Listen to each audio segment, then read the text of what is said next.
Hi everyone, this is our continuation of our series, Habakkuk and Paul, episode 10. And today we're going to ask the question, does God utter Habakkuk 2:20 to rebut Paul's claim God does not dwell in temples made of human hands?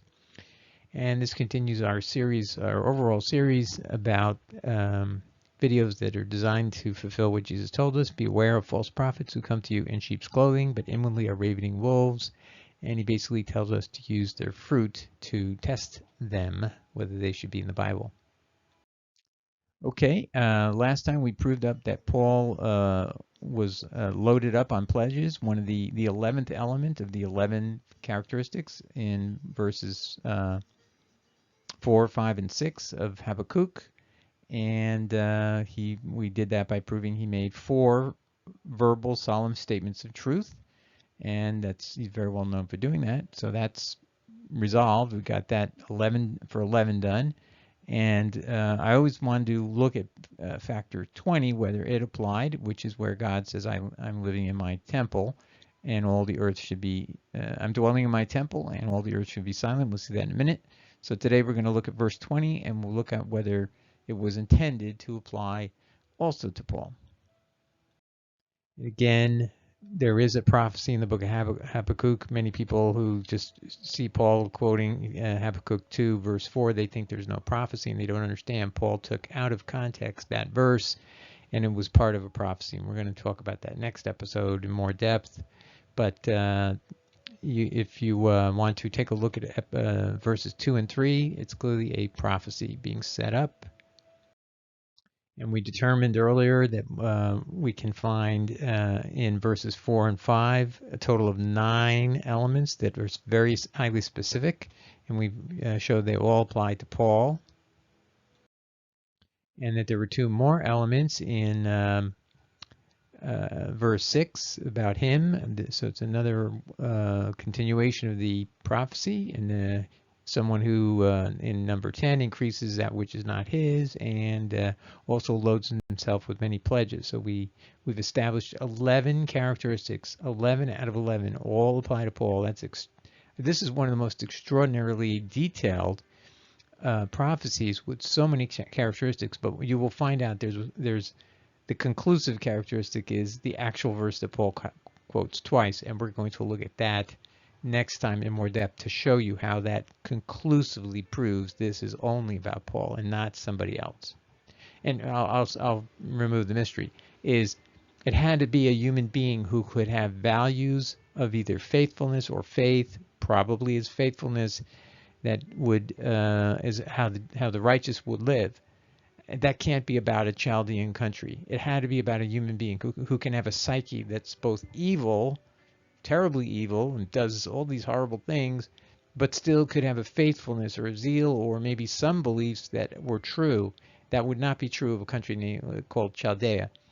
But anyway, so today we're just going to ask, could God be using any other verse in this passage? So let's take a look at verse 20, and I think it's a possibility. Okay, so the verse reads, verse 20 in the KJV, but the Lord is in his holy temple. Let all the earth keep silence before him.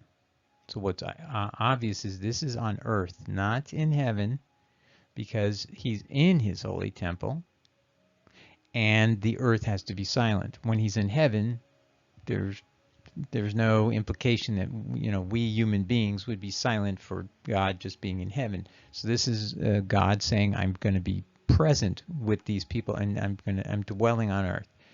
And this is in well, let's go to the next slide where we'll find out what's the date of this. Is the temple actually still standing in Jerusalem?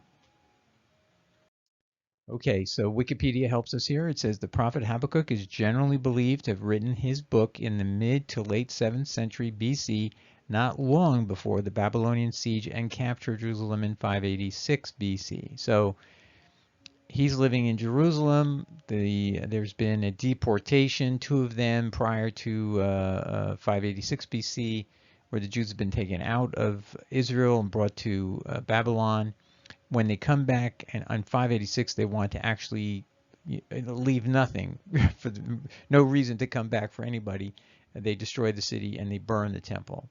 So the temple was apparently the consensus is the temple was actually standing when Habakkuk gave this prophecy. So he could have been talking about this temple, or he could actually be looking ahead of time to the temple in the future, uh, meaning, in let's say the prophecy, the 11 factors about Paul being involved, means that God is actually looking ahead to that time period Paul will be living.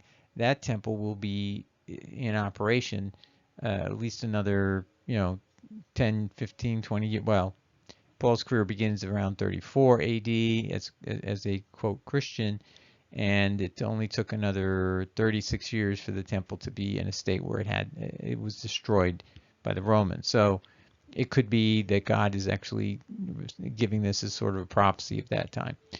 But regardless, this is actually God talking about his temple on earth, and that he is dwelling there. He's in his holy temple. He is dwelling in his temple. So keep that in mind. So if Paul is a target of Habakkuk 2 verses 2 to 6, why would God end the chapter saying he dwells or is in his temple, and the people of the earth need to be silent or will be silent? Well, it could be a way of him addressing the statements that Paul, the person who's the target of verses 2 through 6, what he said that would have been extraordinarily offensive to God. So let's read this extraordinarily unbiblical statement by Paul in Acts 17:24. The context, if you don't remember, is he's on Mars Hill. He's giving a talk to pagan philosophers. He's telling them about Yahweh, about God. Maybe doesn't use the name Yahweh, but he's talking about God. And and these pagans, they do not have gods that dwell in their temples. That's not how it works in paganism. They have their gods, or there's 12 subordinate gods to Zeus, and they live on Mount Olympus. Same in the Roman religion.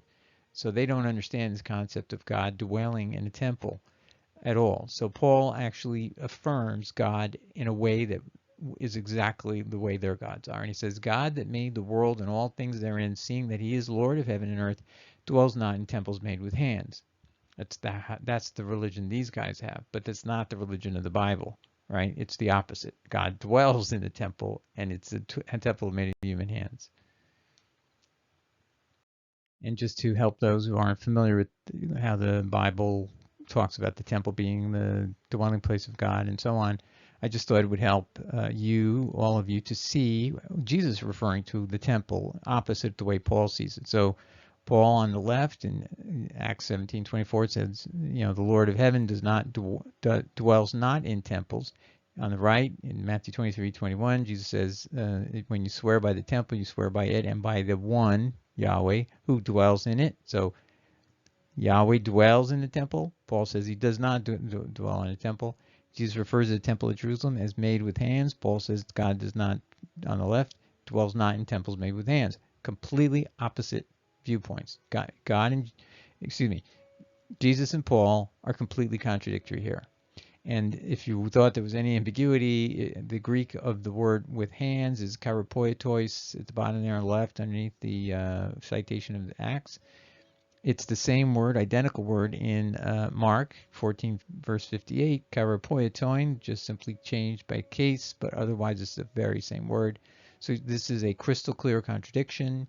And that tells you again why God would want to make a prophecy like he did with 11 specific characteristics, and then end this chapter with a point blank, almost like a shout out, like, you didn't get the better of me, Paul. I'm the one who gets the last word. I am in my temple, and the world will be silent.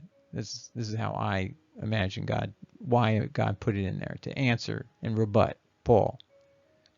So indeed, it should not surprise us that Yahweh would be so offended by Paul's anti-Bible teachings that Yahweh himself, allegedly that Yahweh himself does not dwell in the temple made of human hands, that he would go to this step of adding a verse to address this very issue and refute Paul.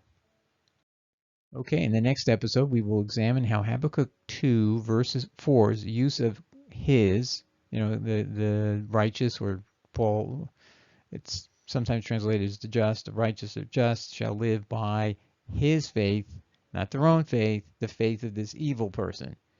And it's not faith necessarily, it can mean faith or faithfulness, and in Hebrew it's more likely faithfulness. So God is saying that the righteous will live by having the same kind of faithfulness as this man did, even though he's completely evil and prideful and doing all these horrible things.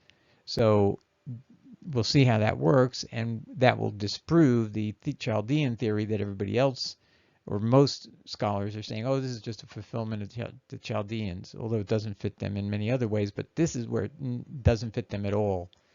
You can't say that the Israelites would have been saved by emulating the faithfulness of the Chaldeans. No, but you could say a Christian could be saved by having the kind of zealous belief that Paul did. So anyway, we'll get into that. That's my next episode. It should be very interesting, and I'm looking forward to it. I hope today's episode was enlightening and was also going to help you in your walk.